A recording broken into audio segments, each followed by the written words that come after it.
ఓం విఘ్నేశ్వరాయ నమ. ఓం శ్రీ సరస్వతీదేవియే నమ. ఓం శ్రీ గురుభ్యో నమ. శ్రీ గురుచరిత్ర 14వ అధ్యాయము. నామధారకుడు స్వామి తరువాత శ్రీగురుడు ఏం చేశారో చెప్పండి అన్నాడు. సిద్ధయోగి సంతోషించి ఇలా చెప్పారు.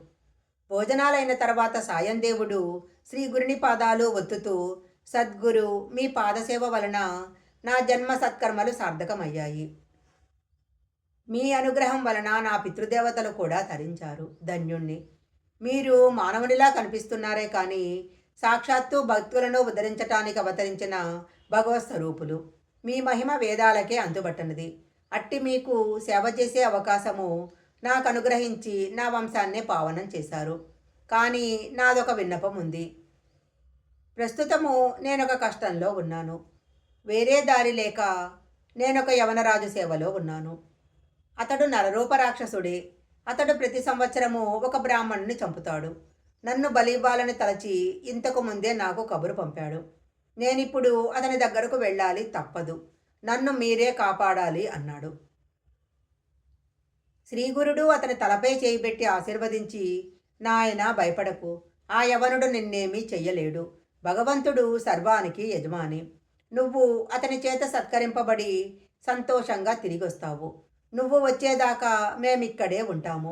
దీర్ఘాయుష్మాన్ భవ అని పంపారు.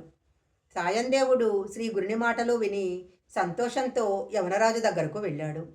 తాను కబురు పంపగానే రాకుండా ఆలస్యం చేసినందుకు కోపంతో రాజు అతనిని చూస్తూనే లోపలికి వెళ్ళిపోయాడు. సాయందేవుడు భయంతో శ్రీగురుని ధ్యానించాడు.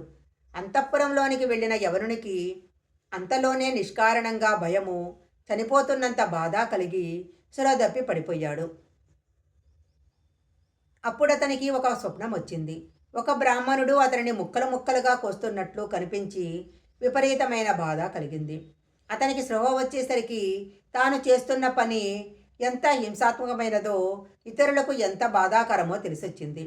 పశ్చాత్తాపంతో అతడు బయటికి వచ్చి సాయందేవుని పాదాలపైన పడి, అయ్యా, మిమ్మల్ని నేను పిలిపించలేదే, మీరింటికి వెళ్ళవచ్చు అని వస్త్రభూషణాలతో ఘనంగా సత్కరించి పంపాడు. సాయందేవుడు శ్రీగురుని కృపకు పట్టరాని ఆనందంతో త్వరగా తన గ్రామం చేరి శ్రీగురునితో జరిగినదంతా చెప్పాడు. అప్పుడు ఆయన సంతోషించి, నాయనా, మేము పుణ్యతీర్థాలు దర్శిస్తూ దక్షిణ దిక్కుగా వెళ్తాము అన్నారు. అతడు నమస్కరించి, స్వామి, నాకు మీరు ప్రసాదించిన ఈ జీవిత శేషాన్ని మీ సేవకే అంకితం చేస్తాను. అనుగ్రహించండి. మీ పాద సన్నిధి విడిచి బ్రతుకలేను. నన్ను విడిచిపెట్టి వెళ్ళవద్దు.